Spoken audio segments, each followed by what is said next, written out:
존귀하신 주님, 천상하지에 주와 같은 신이 없으시니 주님만 모든 영광과 찬송과 경배를 홀로 받아 주시옵소서.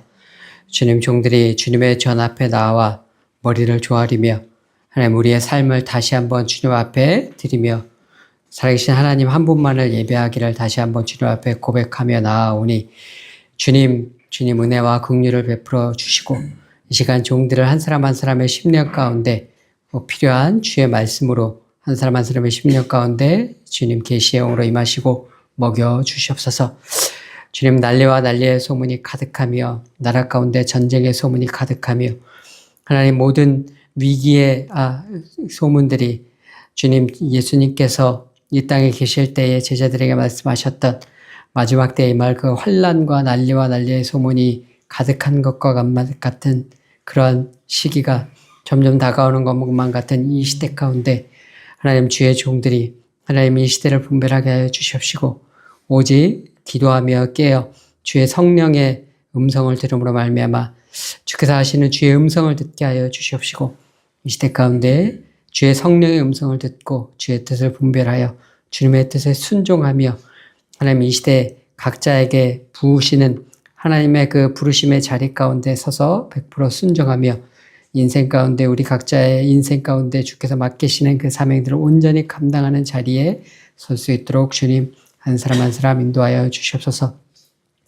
그러기 위하여 종들이 먼저 주 예수 그리스도 안에 거하며 주의 성령으로 인도함을 받아야겠사오니 하나님 날마다 종들이 깨어 기도할 때 기도하며 주의 성령으로 날마다 인도함을 받게 하여 주시옵시고 주의 존전에서 주의 보좌 가운데서 흘러나오는 생수와 생기와 생명의 말씀을 듣게 하여 주시옵시고 특별히 간절히 간구하고 있는 종들이 함께 모여 주님 앞에 예배드리는 이 시간 가운데 주의 하늘에서 흘러나오는 생수와 생기와 생명의 말씀으로 우리의 영혼을 이 시간 소성시켜 주시옵소서.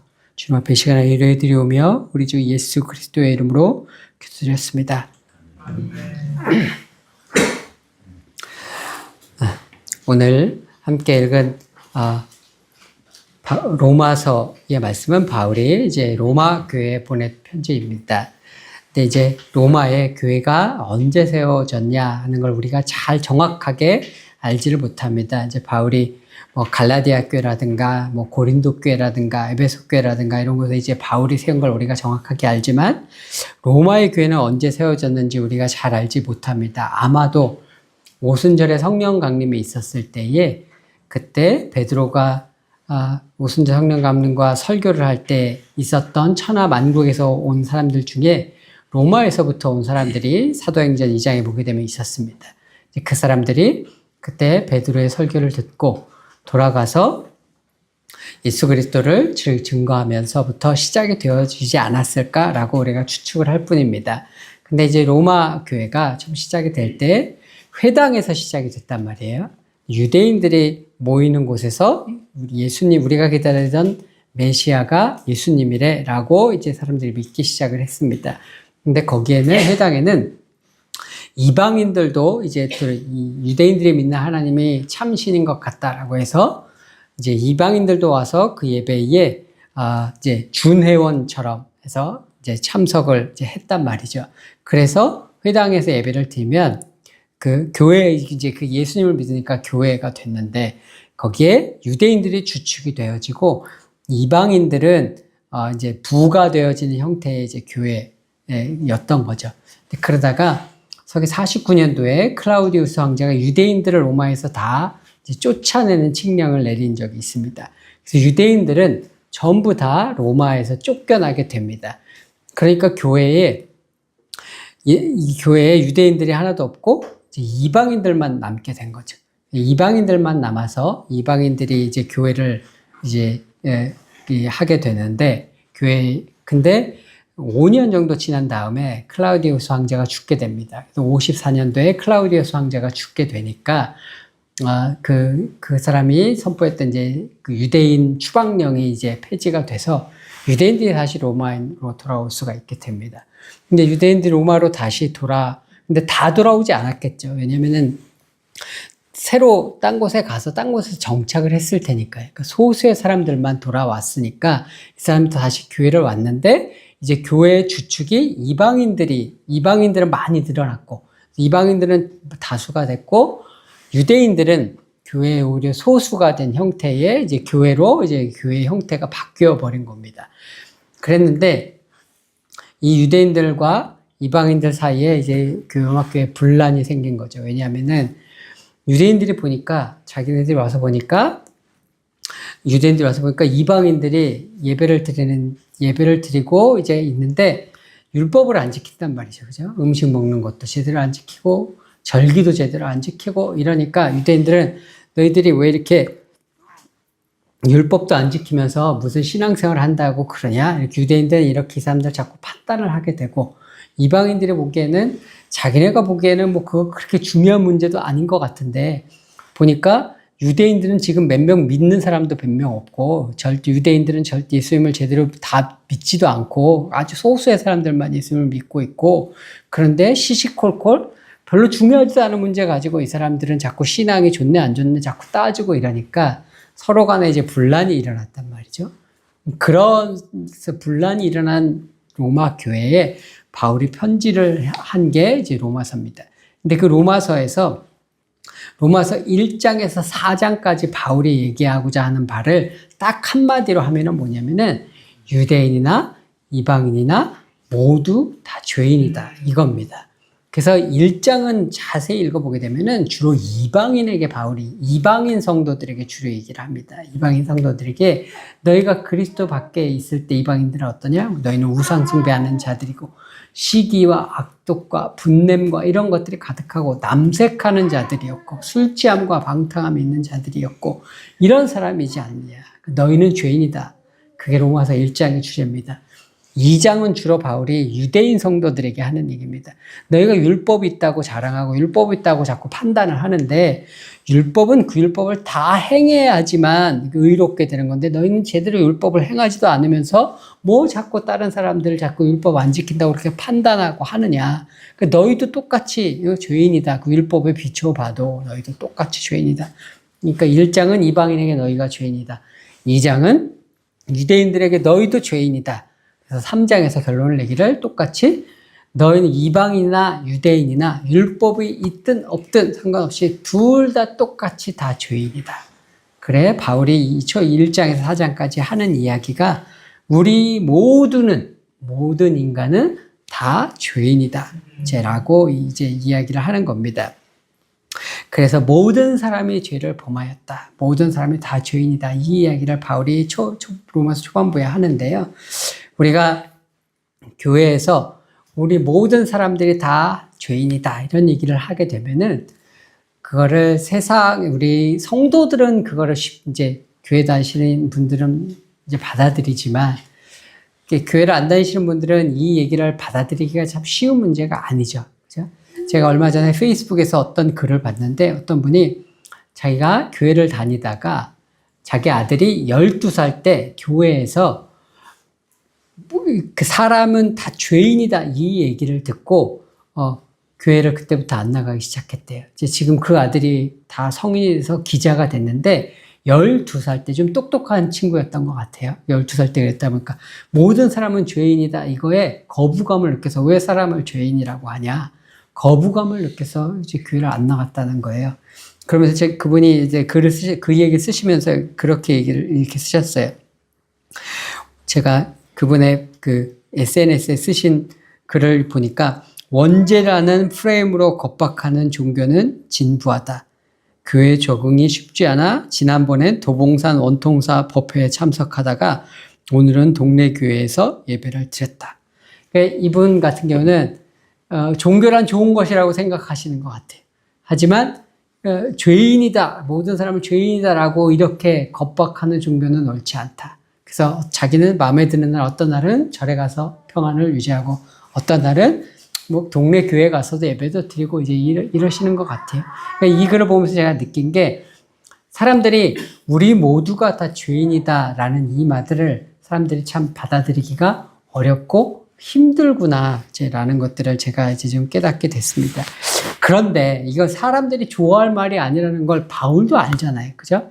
바울도 이 사람들이 좋아하지 않을 이 말, 우리 모두는 다 죄인입니다. 모든 인간은 죄인입니다라는 이 말을 바울도 똑똑한 사람인데 이 말을 왜 해야 됐느냐 하면은 우리가 복음이 되려면은 가장 기본적인 전제가 뭐냐면 우리가 죄인이라는 것을 알아야 하기 때문입니다. 우리가 복음이 한자로 하면 우리가 영어로 하면 굿뉴스잖아요. 한자로 하면 복된 소식이고 영어로 하면 굿뉴스, 좋은 소식, 우리가 기쁜 소식이라고 합니다. 근데 복음이 뭐가 좋다는 거냐, 복음이 뭐가 기쁘다는 거냐, 그거를 알려면은요, 우리가 죄인이라는 것을 인식을 해야지만 복음이 좋은 소식이라고 기쁜 소식일 수가 있어요. 죄인은요, 우리가 죄를 짓게 되면은 세상의 법칙은 인과응보의 법칙입니다. 그래서 우리가 죄를 짓게 되면 반드시 그 죄에 대한 대가를 지불하게 되어 있습니다. 그 죄에 상응하는 대가를 지불해야 되죠. 그죠? 그런데 내가 죄를 지었는데 그 죄의 대가를 내가 지불해도 되지 않아도 된대요. 그러면 그게 예를 들면 아주 사소한 것까지는 우리가 모르지만 예를 들면 우리가 살인, 이렇게 큰 죄를 저질렀으면 반드시 그 죄에 대한 대가를 우리가 지불해야 될 텐데, 근데 그 죄에 대한 대가를 우리가 지불을 하지 않아도 된다. 왜요? 누군가가 대신 그 대가를 지불해서 너는 그 대가를 지불하지 않아도 되고 용서함을 받았다. 그걸 믿기만 하면 된다. 이게 복음이거든요. 그죠? 그러니까 복음이 우리에게 기쁜 소식이 되려면 근본적으로 내가 죄인입니다 라는 거에 대한 인정이 있어야 돼요. 내가 죄인이라는 인정이 없는 사람은요, 결코 복음이 기쁜 소식이 될 수가 없습니다. 왜냐하면 내가 죄인이 아니니까, 나는 죄인이 아니고 난 착하게 살았고 도덕적인 사람이면 당연히 나는 내가 지불해야 할 대가가 없죠. 그러니 내가 용서받은 것도 없고 예수님께 고마워할 일이 아무것도 없는 거죠. 그렇기 때문에 우리가 복음이 기쁜 소식이 되려면, 복음이 복음이려면 가장 기본적인 전제는 뭐냐면 우리가 내가 죄인입니다 라는 것을 받아들이고 하나님 앞에 인정해야 하는 거죠. 그걸 우리가 뭐라고 하냐면 회개라고 하죠. 그죠? 그래서 죄인임을 우리가 인식하고 하나님 앞에 인정하게 되면서 우리가 복음이 은혜인 것을 깨달을 수 있기 때문에 바울은 이렇게 반복해서 사람들에게 우리 모두는 죄인이다 라고 이야기를 하는 겁니다. 어떤 목사님 중에 아주 독실한 불교 신자였다가 이제 목사님이 되신 분이 있어요. 이분 같은 경우에는 아주 독실한 불교 신자였는데 어떻게 이제 집안 자체가 아주 독실한 불교 신자였고, 이분이 어릴 적부터 절에 가서 1000배, 2000배, 3000배 이런 거 하들 정도로 아주 독실한 불교 신자였대요. 근데 이분이 어떻게 예수님을 믿게 됐냐면은 자기가 죄인인 것을 깨달으면서 예수님을 믿게 됐다고 하시더라고요. 근데 어떻게 죄인인 걸 깨닫게 됐냐면은 이분이 이제 대학을 갔대요. 근데 대학을 갔는데 이제 저보다 연배가 나으신 분이니까 80년대 학번이신 것 같아요. 근데 80년대시니까 그때만 해도 캠퍼스에서 막 이렇게 전도를 많이 했단 말이에요. 선교단체들이 노방 전도들을 많이 했단 말이에요. 그러다가 전도를 한번 받게 됐는데 CCC에서 전도를 했나 봐요. 사형내 가지고 CCC에서 전도를 했는데 그 전도한 대학교생이 됐는데 화창한 이 캠퍼스에 이 5월에 아주 예쁜 이 젊은 대학생 여자애가 와가지고 복음을 이렇게 전달하니까 여자애가 이렇게 홀린 거예요. 여자애한테. 대학생이 돼서 이제 연애도 하고 싶고 막 이런 마음인데, 그러니까 그래서 CCC에를 들어가게 된 거예요. 불교 신자인데 오직 여자친구 사귀고 싶은 마음에. 근데 CCC에 CCC 옛날 서클룸이라고 하는 데 가서 이제 사람들 사귀고, 설교하면은 설교 들으면 예수님은 사랑이 많으십니다. 그러면 자기 그렇게 적었대요. 부처님은 자비로우시다. 다 그거지 그러면서 그렇게 받아 적었다고 하더라고요.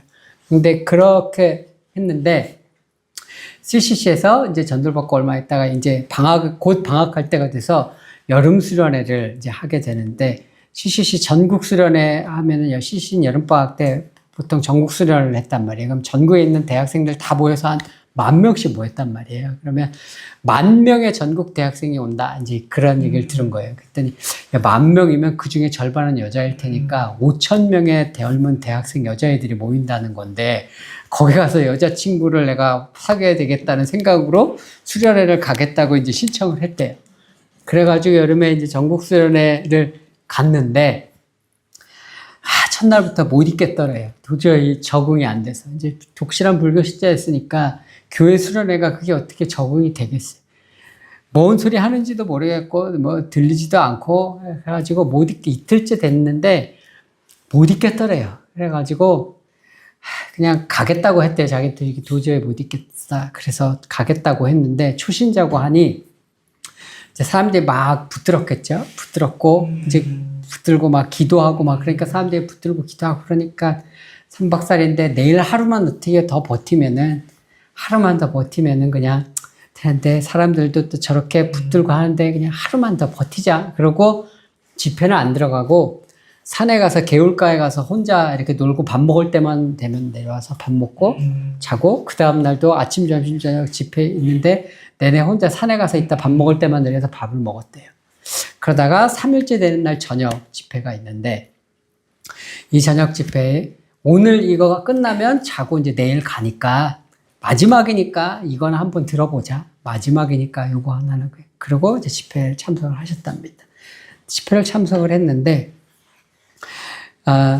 김중곤 목사님께서 설교를 하시는데, 김중곤 목사님이 뭐라 그러시냐면, 우리 모두는 다 죄인입니다. 이렇게 설교를 하셨대요.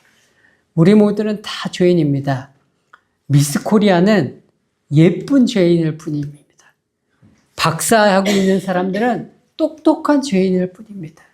우리 인간은 다 죄인입니다. 우리 모두는 다 죄인입니다. 이렇게 막 열변을 토하시는데, 우리 모두는 죄인입니다. 그 말씀이 자기 가슴에 와서 꽂혔대요. 근데 이분이 왜 그 말씀이 자기 가슴에 와서 꽂혔냐면은, 자기가 고등학교 1학년 때 자기가 누님이 한 분이 있는데, 이 누님이 자기보다 6살이 많은 누님인데 뇌성마비 환자였다는 거예요. 그래서 집에 이제 누워만 있는 이제 누님이었는데, 자기 아버님은 알코올 중독자에다가 2집 살림 하시는 분이고, 그러다 보니까 어머니가 자기만 보고 이제 사시는 거죠.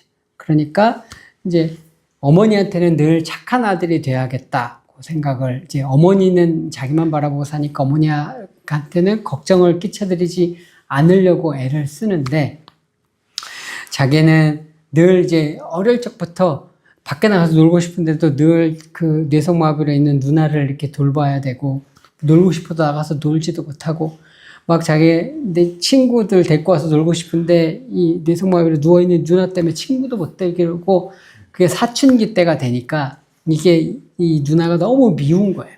너무 미웠고 창피하고, 그러면서 그런 마음이 들다 어느 날 하루는 너무 그게 어떤 계기에서인지 우라가 치밀더라요. 너 때문에 내가 제대로 놀지도 못하고, 너 때문에 내가 맨날 친구도 못 데려오고, 그래 화가 나가지고 고등학교 1학년 때 그 누워있는 누나를 그냥 막 팼대요. 혼자다.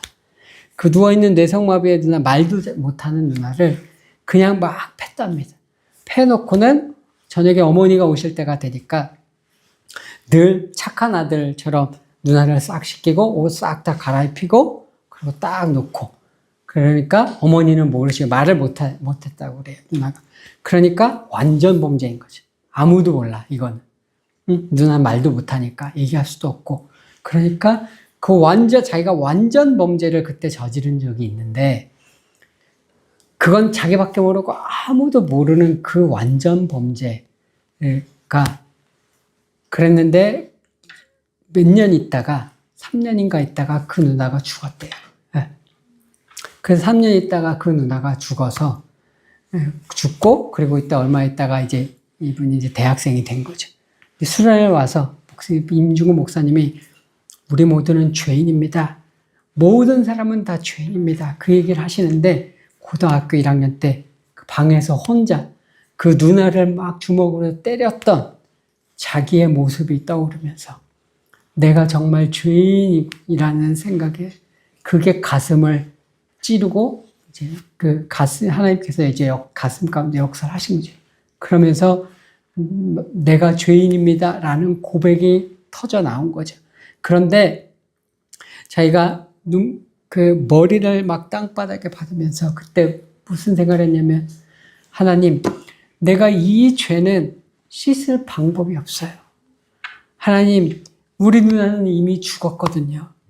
내가 이게 죄인 거는 아는데, 내가 이 죄를 씻고 싶은데, 이 죄를 씻을 방법이 하나님 내가 없어요. 하나님, 우리 누나가 혹시 지옥에 있나요? 하나님, 우리 누나가 지옥에 있거든, 나를 대신 지옥에 보내시고, 우리 누나는 제발 천국으로 보내주세요. 거기서 통곡을 하면서 그렇게 기도를 하셨대요. 그냥 머리를 땅바닥에다가 찌우면서 그렇게 하나님한테 기도를 하셨다는 거예요.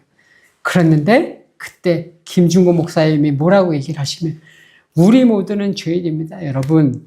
그런데 우리 모두 다 그 죄를 씻을 방법이 있습니다.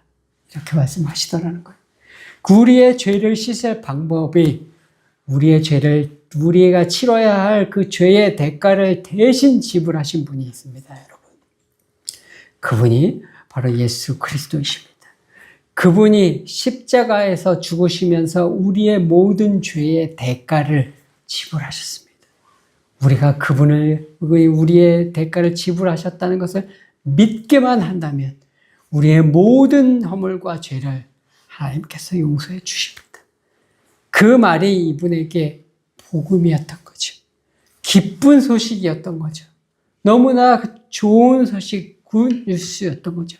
내 죄를 씻을 길이 없다는 것을 느끼고 있는 이 사람에게 그 죄를 씻을 수 있는 길이 열렸으니까요. 그 길이 예수 그리스도인 것을 발견하고 그분이 그날 예수님을 영접을 하시게 됐습니다. 근데 이런 얘기를 들으면은 우리가 그래도 보편적으로 우리가 좀 이제는 도덕적이고 70년대, 80년대 분들의 간증에서 사는 막 이런 간증이 많잖아요. 수주정병이었는데 내가 막 마누라도 맨날 때리고 그런 사람이었는데 이런 간증 서사가 많지만 지금 우리는 그래도 되게 좀 꽤 도덕적인 사람들이라서 우리에게 막 그런 죄가 있지는 않잖아요. 그죠? 그러니까 이런 간증 서사를 들으면서 우리가 이제 공감하기가 쉽지 않은 측면이 있단 말이죠. 나는 그 정도 죄는 아닌데, 나는 그 정도 죄는 안 졌는데요. 근데도 나는 그래도 꽤 착하게 살았는데요. 그래도 내가 죄인이라고 이걸 받아들여야 되나요? 라고 우리가 얘기할 수 있잖아요. 그죠? 그런데 바울은 성경은 우리 모두가 죄인이라고 얘기를 하는데 우리가 왜 죄인이라고 얘기를 하냐면 바울이 로마서 1장에 보게 되면 왜 우리 모두가 죄인이냐면 이렇게 얘기를 합니다. 곧 모든 불의, 추악, 탐욕, 악의가 가득한 자요, 시기, 살인, 분쟁, 사기, 악독이 가득한 자요, 수근수근하는 자요, 비방하는 자요, 하나님을 미워하는 자요, 능욕하는 자요, 교만한 자요, 자랑하는 자요, 악을 도모하는 자요, 부모를 거역하는 자요, 우매한 자요, 배약하는 자요, 무정한 자요, 무자비한 자라. 그들이 이 같은 일을 행하는 자는 사형에 해당한다고 하나님께서 정하심을 알고도 자기들만 행할 뿐 아니라 또한 그런 일을 행하는 자들을 옳다 하느니라. 바울은 지금 여기서 뭐라고 얘기를 하는 거냐면 여기서 나오는 우리가 화내는 것, 우리가 시기하는 것, 다른 사람들을 판단하는 것, 이러한 우리가 보편적으로 괜찮다고 생각하는 그러한 모든 죄들도 하나님 보시기에는 다 죄라는 거예요. 그래서 이 죄에 대한 대가가 뭐냐면 이 같은 일을 행하는 자는 사형에 해당된다. 이 모든 죄의 대가는 죽음이라는 거예요. 그래서 바울이 3장에서 얘기하는 모든 사람이 죄를 범하였음에 죄의 삭은 사망이요. 우리 인간이 왜 죽느냐? 우리 모든 인간이 다 죄인이기 때문이라는 겁니다.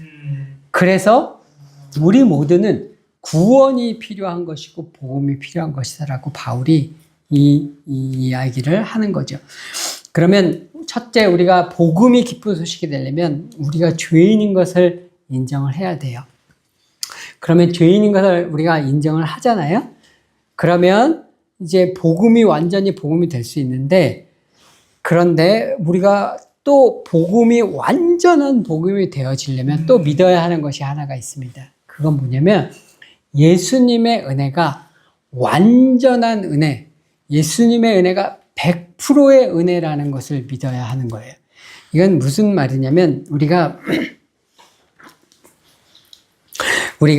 은혜라고 하는 것을 교회에서 잘 많이 들었기 때문에 은혜를 믿어야 되는데, 우리가 은혜를 다 믿죠. 근데 우리가 교회에서 많이 들었기 때문에 은혜를 잘 믿는다고 생각을 하는데요. 생각보다 잘 안 믿어요. 왜냐하면은 세상에 이런 법이 없거든요. 세상에는요, 세상의 법칙은 인과응보의 법칙이잖아요. 그죠? 죄를 저지르면 그 죄에 대한 대가를 지불을 하게 되어 있어요. 뭔가를 죄를 저질렀는데 무조건적으로 용서해 주는 게 세상에는 참 드물어요. 그런 게 별로 없습니다. 그래서 우리가 이걸 믿는 것 같은데도요, 잘 안 믿습니다. 그 신뢰를 제가 어디서 이제 느꼈냐면은, 가수 박진영 씨가 있죠. 이 가수 박진영 씨가 몇 년 전에 이제부터 이제 예수님을 열심히 믿게 되셨잖아요. 이 가수 박진영 씨가 예수님을 믿은 다음에 자기 아버님하고 대화를 하는데, 자기 아버님이 장로님이고 어머님이 권사님이시래요. 평생 신앙생활 해오신 분인 거예요. 아버님이랑 이제 신앙에 대해서 어느 날 대화를 하다가 얘기를 해보니까 아버님이 구원의 확신이 없으시더라는 거예요. 그게 장로님인데 평생 신앙생활 하셨는데. 그래서 박진영 씨가 아버님 예수님만이 의라는 것을 믿으시죠? 그랬더니 그렇다고. 예수님의 보혈로 우리가 죄를 용서를 받으신 걸 믿으시죠? 그랬더니 그렇다고. 그러면 아버님 오늘 하나님의 부름을 받아도 구원받을 수 있다는 걸 100% 확신하시죠? 그랬더니 그러니까 아버지가 그걸 어떻게 확신하나 그렇게 얘기를 하시더라는 거예요. 아니 아버님 성경을 믿으시죠? 그럼 당연하지. 내가 장로인데 성경에 오늘 이 말씀대로 오직 예수 그리스도의 의를 믿는 자는 구원을 얻는다고 나와 있잖아요. 이거 믿으시죠? 믿지. 그러니까 아버지 오늘 죽어도 천국에 갈 수 있으시죠? 그걸 어떻게 확신한다고 얘기를 할 수가 있나. 교회를 수십 년을 다니시는 장로님이어도 내가 구원의 확신을 못 가지시는 이유가 뭐냐면, 왜 오늘 확실하게 얘기할 수 없다고 하시냐. 그러니까 우리가 다 죄가 많잖아. 사람에서 얼마나 죄가 많지. 우리가 다 죄 많은 인간들인데 어떻게 그거를 내가 간다고 그렇게 확신을 할 수가 있어. 그건 하나님 손에 달린 거지. 이렇게 얘기를 하셨다는 거예요. 그거는 뭐냐면은, 이 장로님은 자기의 구원의 조건이 100%의 그리스도의 공로가 아닌 거예요. 이분에게는 내가 생각할 때 구원받을 자라고 생각이 되면 구원받을 자격이 되는 의의 수준, 이분이 생각하는 의의 수준이 어느 정도까지는 있는 거예요. 내가 생각하는 의의 수준이 요 정도는 돼야 되는데 요 수준까지는 내가 아직 못 미친다고 생각이 되는 거예요. 그러니까 예수님의 공로를 믿지만 내 의의 수준이 요 정도는 돼야 되는데 아직 그 정도는 안 돼. 요 정도 되어지, 요 정도까지는 되는 것 같은데 요 정도까지 안 되는 갭이 있으니까 내가 오늘 죽으면 구원받는다는 100%의 확신은 못 가는 거죠. 그건 이분은 예수 그리스도가 우리의 의다라는 것에 대한 믿음은 있지만 그 믿음이 95%인지 90%인지는 모르겠지만 거기까지만 있고 나머지 10%는 자기가 무엇인가를 해야 하는 것이 있어야 한다는 자기의 의를 믿는 거예요. 이거는 자기의 공로를 믿는 공로주의적 구원관이고 어떻게 보면 도덕주의적 구원관이에요. 내가 어느 정도 의의 수준은 이뤄야 돼. 그래야지만 구원을 확신할 수 있어 라고 생각하는 그런 자력구원론의 개념들을 우리들이 가지고 있는 거예요. 그만큼 우리가 우리가 구원받는 조건이 100% 오직 예수님의 의라서 예수님이 십자가에 못 박으신 그 공로만으로 내가 100% 구원받는 걸 100%까지는 못 믿는 거예요. 저희가 이제 미국에 있을 때 저희 와이프가 한 번은 이제 마트에 식료품을 사러 갔는데 갑자기 배가 아프다고 바닥에 주저앉았어요. 그래가지고 응급실을 딱 데리고 갔는데 병원에 검사를 해보니까 담석증이래요. 근데 이제 그 병원에서, 그 근처 병원에서 이게 수술을 지금 해야 되는데 저희 여기서 못 한대요. 그래서 보스턴에 있는 시내로 가서 수술을 해야 된대요. 근데 좀 급하대요. 이게 담도에 담석이 있어서 이게 초장으로 내려가면은 안 돼서 빨리 해야 된대요. 그래서 앰뷸런스를 불러다가 그쪽에다가 보스턴으로 보내서 거기서 수술을 하고 수술 끝나면 이를 데려와서 이렇게 하겠다. 병원에서 그 얘기를 하더라고요. 그래서 알았다. 그렇게 하자 했죠. 그래서 앰뷸런스가 와가지고 보스턴에 가서 수술을 하고 다시 앰뷸런스를 타고 이쪽 병원으로 이렇게 왔어요. 근데 이제 미국에서 이제 그 병원비는 저희가 매사추세츠 주의 저소득층 의료보험으로 이게 처리가 됐어요. 다 의료보험이 감사하게. 의료비는 다 처리가 돼서, 야, 다행이다. 큰일 날 뻔 했는데, 이 미국 의료비가 비싼데, 이게 처리가 돼서 너무 다행이고 감사했는데, 어느 날 우편물 통지가 하나가 왔는데, 뜯어보니까 앰뷸런스비를 내라고 2통이 왔더라고요. 갈 때 하나, 올 때 하나, 2통이 왔어요. 갈 때 1,000불, 올 때 1,000불, 거의 한 2,000불. 그러니까 요즘 환율로 치면 300만 원인데, 그때 환율로 한 270만 원, 280만 원 정도 됐던 것 같아요. 앰뷸런스 피를 내라고 와서, 이게 뭐냐, 이렇게 전화를 했죠. 이게 뭐냐. 나는 이거 의료보험으로, 매사추세츠 주 의료보험으로 다 커버된다고 들었는데, 이게 뭐냐. 그랬더니, 미국은 앰뷸런스 회사가 그게 개인 회사라면서요? 그냥 회사라서 이걸 그냥 운송 회사래요. 앰뷸런스가 미국은. 그래서 이거는 의료보험으로 커버가 안 된대요. 그래서 다 본인이 이거는 다 내야 되는 거래요. 의료보험으로 커버되는 건 의료비고 이거는 운송비고 이건 따로래요. 그래서 이거는 내야 된다는 거예요. 그래서 제가 그때 이제 유학생이었으니까 이거를 제가 유학생이니까 버짓이 딱딱 정해져 있잖아요. 뜻하지 못한 지출이니까 이게 없으니까 내가 지금 이걸 낼 돈이 없는데 어떻게 하냐 이렇게 물어봤어요. 그랬더니 한 달에 5불씩이라도 매달 내라 그렇게 얘기를 하더라고요. 그래서 그래도 되냐 했더니 그래도 된대요. 그래서 매달 제가 5불씩을 냈거든요. 갈 때 회사하고 올 때 회사가 달랐어요. 그래서 이 회사에 5불씩 저 회사에 5불 이렇게 매달 5불을 냈어요. 그렇게 미국에서 공부하다가 이제 캐나다에 박사과정 가서 캐나다에서 코스웍 2년 하는 동안까지 한 4년 반을 그렇게 5불을 냈어요. 매달 5불씩 내니까 4년 반 되니까 그래봐야 얼마 안 되잖아요. 한 달에 60불이니까 4년이면 240불. 한 300불 조금 넘게 냈나 봐요. 그래서 한 회사당 남은 돈이 한 600 몇십 불 있었어요. 근데 이제 캐나다에서 저희가 아프리카로 이제 선교사로 가면서 이제 통장을 다 이제 클로즈 했단 말이에요.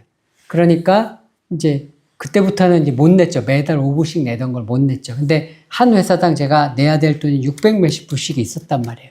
근데 이게 찝찝하잖아요. 근데 지금 한국에 와서까지 이제 아프리카에 있다가 한국에 왔는데 이게 내 빚이 있는데 이 빚을 못 낸 게 있으니까 이제 찝찝하잖아요. 마음 가운데 늘 이게 얹힌 것처럼 있단 말이죠. 그러다가 10몇 년이 지나가지고 제가 재정이 좀 생겨서 미국에다 이 앰뷸런스 회사에 전화를 걸었어요. 내가 2011년도 1월 달에 우리 와이프가 그 앰뷸런스를 타고 어느 병원에서 보스턴에 어디까지 갔는데 5불씩 그렇게 몇 년을 내다가 못 내서 너희 회사에 내가 알기로 내야 되는 돈 600 몇십 불이 있다. 이걸 내려고 전화를 했다. 그랬더니 전화하면서 기다려라. 그제 알아보는 거죠, 컴퓨터로. 알아보더니만 절 보고 안 내도 된다는 거예요.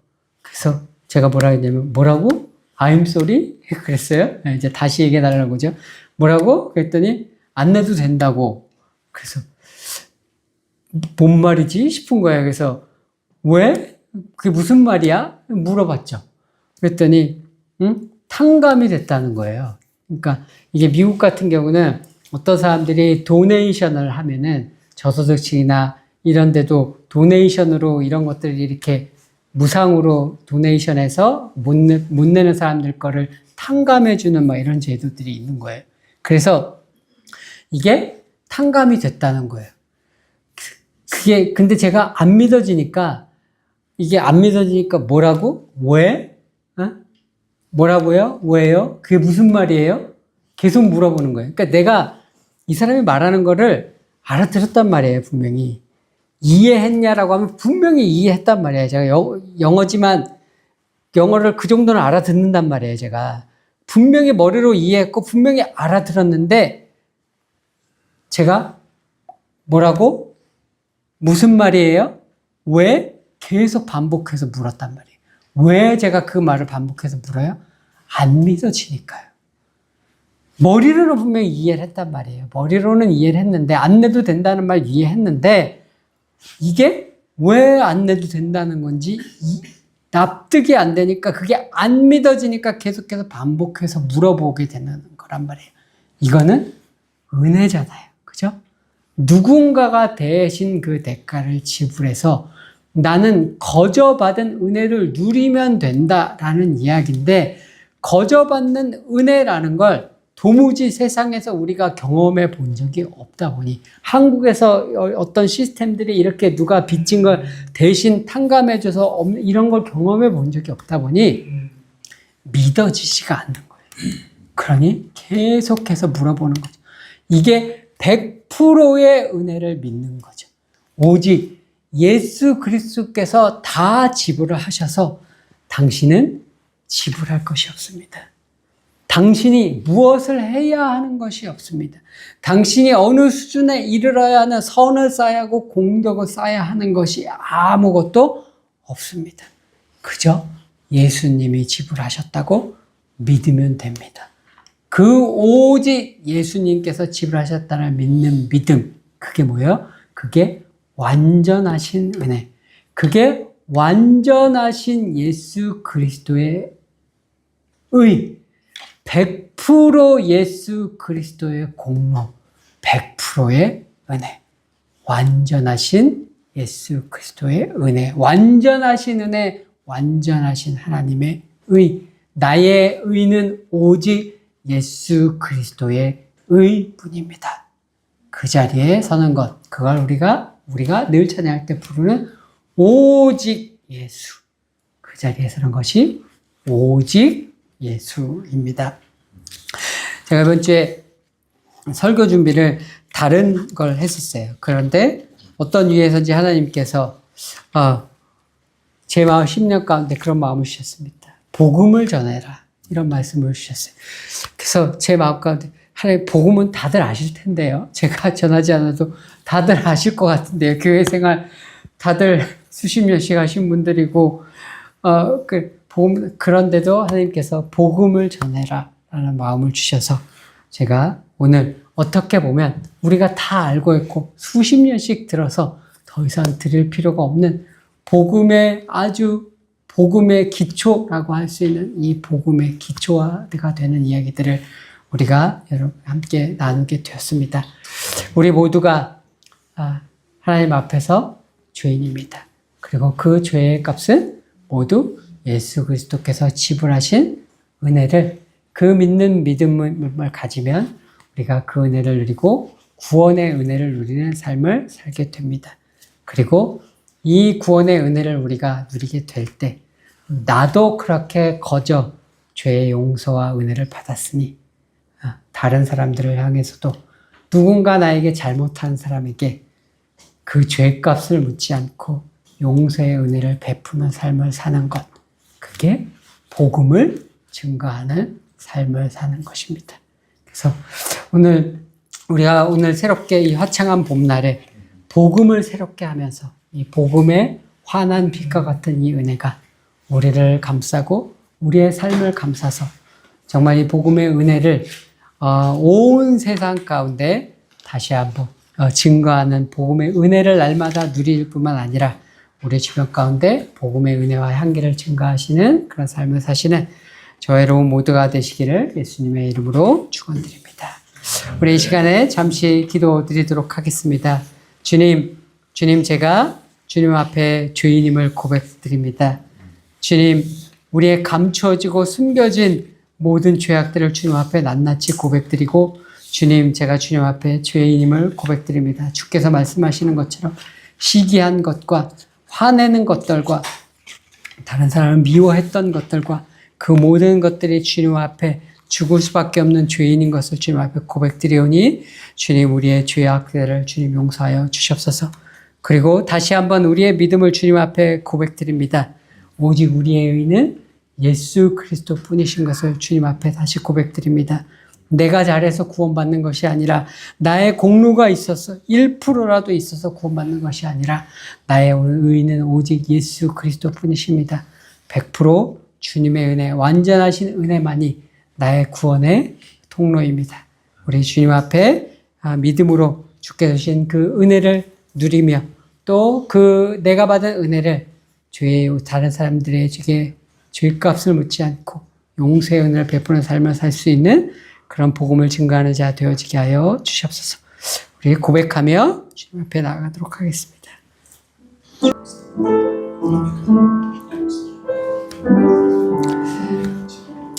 할렐루야.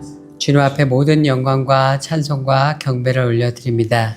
주께서 우리에게 주신 그 은혜가 얼마나 큰지 주님, 우리를 사망 가운데서 생명으로 옮기신, 어둠 가운데서 빛으로 옮기신 그 예수 그리스도의 은혜를 이 시간 다시 한번 주님 앞에 깊은 감사와 영광으로 올려드리기를 원합니다.